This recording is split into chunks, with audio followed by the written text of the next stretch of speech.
Hello friends, मैं हूं आपका दोस्त सुनील शेखर और आप देख रहे हैं प्रोग्रामिंग विद सुनील। तो दोस्तों, आज की वीडियो का टॉपिक है centering a div using CSS। देखिए दोस्तों, आप जानते हैं कि डिव जो है वो HTML में एक कंटेनर की तरह काम करता है, जिसपे हम HTML के दूसरे एलिमेंट्स जैसे कि इमेजेस, वीडियोस, हेडिंग्स, पैराग्राफ, इस तरह की एलिमेंट्स को हम डिव के अंदर यूज़ करते हैं। बट एक बहुत बड़ी प्रॉब्लम मैंने देखा है कि जो बिगिनर्स हैं, वेब डिज़ाइनिंग के जो स्टूडेंट्स हैं, उनके साथ में आती है, वो ये है कि वो इस डिव को पोजीशन करने में उनको बहुत प्रॉब्लम आती है। जैसे कि अगर उनको ये कहा जाए कि इस डिव को आप सेंटर में आप अरेंज कर दीजिए, चाहे हॉरिजॉन्टली अरेंज कर दीजिए या वर्टिकली अरेंज कर दीजिए या दोनों तरीके से अरेंज कर दीजिए, तो ये एक बहुत बड़ा प्रॉब्लम उनको फील होता है।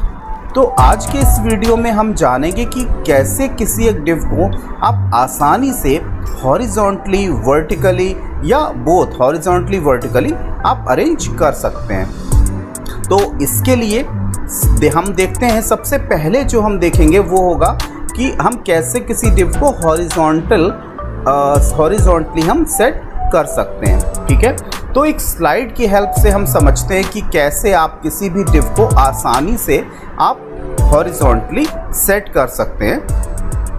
तो देखिए, आपके सामने जो स्लाइड है इसमें एक डिव हमने बनाया है और इसकी विड्थ को मैं अज्यूम कर लेता हूं कि ये 200 पिक्सल के अराउंड हमारी विड्थ है। ठीक है, विड्थ और हाइट। ओके, तो अब अगर मुझे इसको सेंटर में लाना है तो इसका एक ट्रिक मैं आपको बताता हूँ। वो ये है कि अगर हम मान लेते हैं कि हमारे जो स्क्रीन का साइज़ है वो 1000 पिक्सल है, एक सेकेंड के लिए हम एज्यूम कर लें कि ये जो हमारा विड्थ अवेलेबल है स्क्रीन का ये 1000 पिक्सल है। वैसे तो ये कुछ भी हो सकता है, बट अगर हम मान लेते हैं कि ये 1000 पिक्सल है, तो अगर इस डिव को हमें सेंटर में लाना है जिसकी विड्थ 200 पिक्सल है, ठीक है, तो अगर आप देखें लॉजिकली थोड़ा सा मैथमेटिक्स आपको यूज़ करना पड़ेगा, क्योंकि मैं आपको बता दूं कि web designing is only an art, actually it's a mathematics also.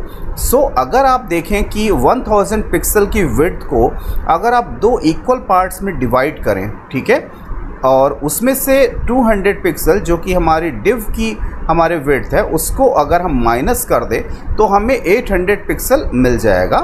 और इस 800 पिक्सल को अगर 400 पिक्सल इस साइड और 400 पिक्सल इस राइट साइड में अगर हम दे देते हैं तो हमारा ये डिव 200 पिक्सल का बीच में इसको अरेंज कर देगा। ठीक है, एक बार फिर से मैं आपको बता देता हूं कि मान लीजिए कि इसकी विड्थ, इस स्क्रीन की विड्थ 1000 पिक्सल है। ठीक है, और अगर हम ये मान लें कि इस डिव की विड्थ 200 पिक्सल है, ठीक है, तो अगर हम इसको 400 पिक्सल लेफ़्ट साइड में और 400 पिक्सल राइट साइड में अगर हम इसको मार्जिन दे देते हैं तो हमारा ये डिव 200 पिक्सल का सेंटर में अरेंज हो जाएगा। आई थिंक ये आपको क्लियर हो गया होगा।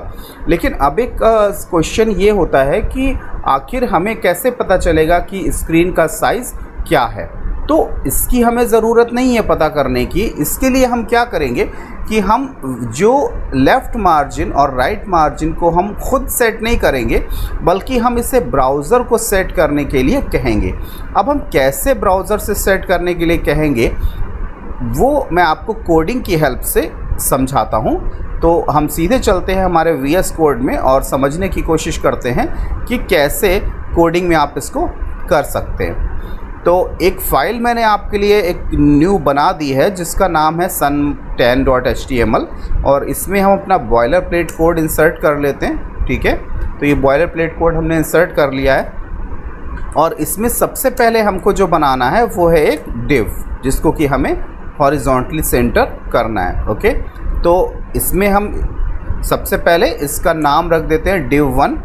ओके, और इसके अंदर हम एक 1 नंबर भी डाल देते हैं जिससे कि ये थोड़ा सा पहचान हो जाए कि हाँ ये div1 पर हम काम कर रहे हैं। ठीक है, और आप जानते हैं कि चूँकि div का कोई अपने आप में एग्जिस्टेंस नहीं होता है, तो इसलिए हमें इसको स्टाइल, सबसे पहले हमें इसे स्टाइल करना पड़ेगा इस क्लास को, div1 को।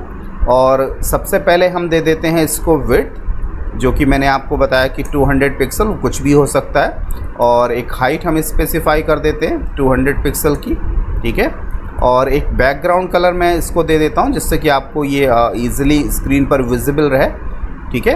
तो अभी हम देखते हैं कि अभी तक जो हमने किया है इसका क्या रिज़ल्ट हमको मिल रहा है ब्राउज़र पर। इसके लिए हम लाइव सर्वर का यूज़ करेंगे, देखते हैं कि क्या आउटपुट आ रहा है। यस, आप देख सकते हैं कि एक रेड कलर बैकग्राउंड का और जिस पर ये 1 लिखा हुआ है, ये डिव हमारा हमें मिल गया है। लेकिन आप जानते हैं कि फ्रेंड्स की जो बाय डिफ़ॉल्ट पोजीशन होती है एलिमेंट्स की पेज पर, वो स्टैटिक होती है। तो ये अपनी पोजीशन को इसने ले लिया है, बट हमको इसकी पोजीशन को चेंज करना है, और वो कहाँ लाना है हमको, हॉरिजॉन्टली सेंटर में इसको हमें लाना है।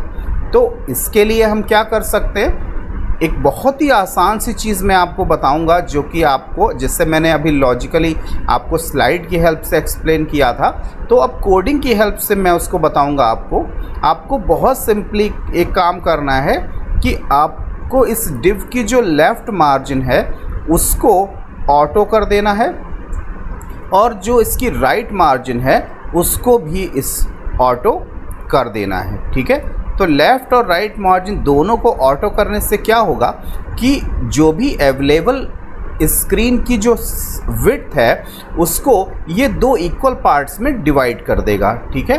तो मार्जिन लेफ़्ट भी इसको मिल जाएगा और मार्जिन राइट भी मिल जाएगा, और 200 पिक्सल की विड्थ जो हमारे कंटेनर की है उसको ये बीच में अरेंज कर देगा, ठीक है।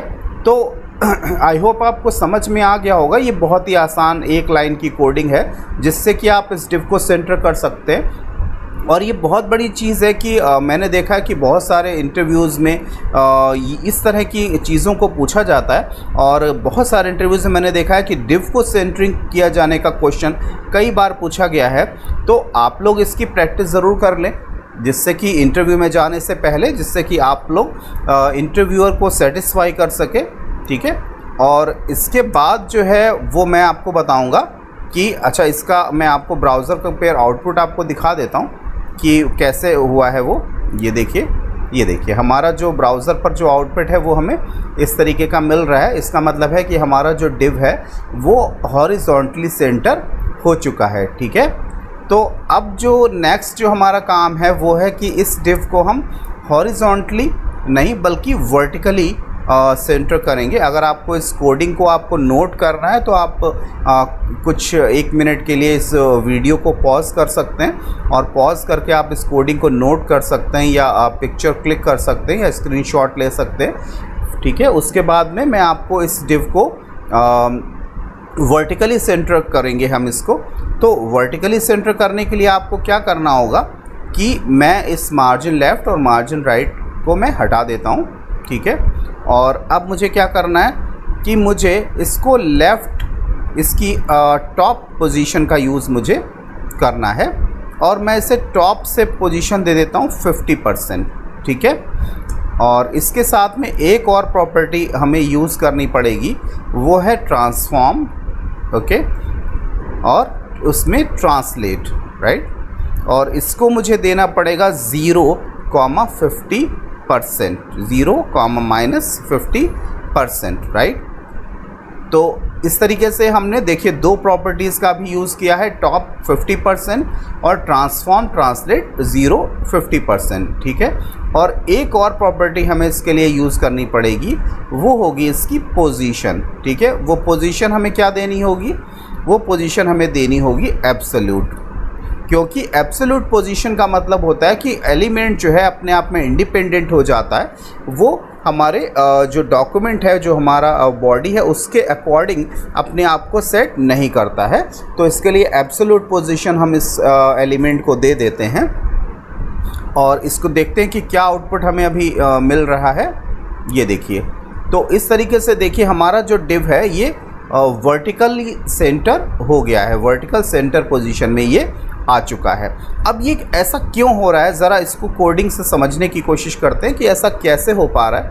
तो ध्यान दीजिए कि जो टॉप्स की जो पोजीशन मैंने इसको दिया है वो 50% दिया है। तो आप जानते हैं कि जो फुल स्क्रीन की जो हाइट है दैट इज़ 100%, और अगर टॉप से इसको हम 50% दे देते हैं तो ये अपने आप अरेंज हो जाएगा 50% की पोजीशन, यानी मिड ऑफ द स्क्रीन पर अपने आप को अरेंज कर लेगा, ठीक है। लेकिन सिर्फ इतना करने से ऐसा नहीं होगा, क्योंकि हमें ट्रांसफॉर्म इसलिए यूज़ करना होता है क्योंकि ये ट्रांसफॉर्म जो है हमारे इस डिव की पोजीशन को चेंज कर देता है, और जिसको हमें कहाँ देना है, इसको हमें देना है अपने वाई एक्सेस पर 50%, ठीक है। तो इसको आप एज इट इज़ भी आप समझ सकते हैं। अगर आपको इसमें थोड़ा सा प्रॉब्लम होता है तो आप इस कोडिंग को एज इट इज़ भी समझ सकते हैं। ये छोटा सा एक ट्रिक है जो कि वर्टिकली सेंटर करने के लिए यूज़ किया जाता है और बहुत ही ज़्यादा पूछा जाता है ये इंटरव्यूज़ में। तो आई होप कि आपको समझ में आ गया होगा कि कैसे हमको इसको सेंटर करना है। तो अगेन अगर आप इस कोडिंग को लिखना चाहते हैं तो आप इसको नोट कर सकते हैं या स्क्रीनशॉट ले सकते हैं, ठीक है। अब इसके बाद जो हम सेट करेंगे वो होगा हमारा बोथ वर्टिकल और हॉरिजॉन्टल पोजीशन, ठीक है। तो अगर वर्टिकली और हॉरिजॉन्टली दोनों तरह से हमको इसको सेट करना है तो उसके लिए हम क्या करेंगे कि हम इसकी लेफ़्ट पोजीशन को 50%, ठीक है, और इसकी टॉप पोजीशन को भी 50% सेट कर देंगे, ठीक है। इसके साथ साथ हम इसके ट्रांसफॉर्म प्रॉपर्टी का यूज़ करेंगे और उसमें ट्रांसलेट का यूज़ करते हुए इसको -50%, दैट मीन्स कि एक्स एक्सेस पर 50% -50% और वाई एक्सेस पर भी -50% इसको हम दे देंगे, ठीक है। तो देखिए क्या किया है हमने, एक बार फिर से मैं बता देता हूँ कि मैंने इसकी पोजीशन को एब्सोल्यूट कर दिया है जिससे कि अपने आप में ये इंडिपेंडेंट पोजीशन पेज पर एक्वायर कर सके।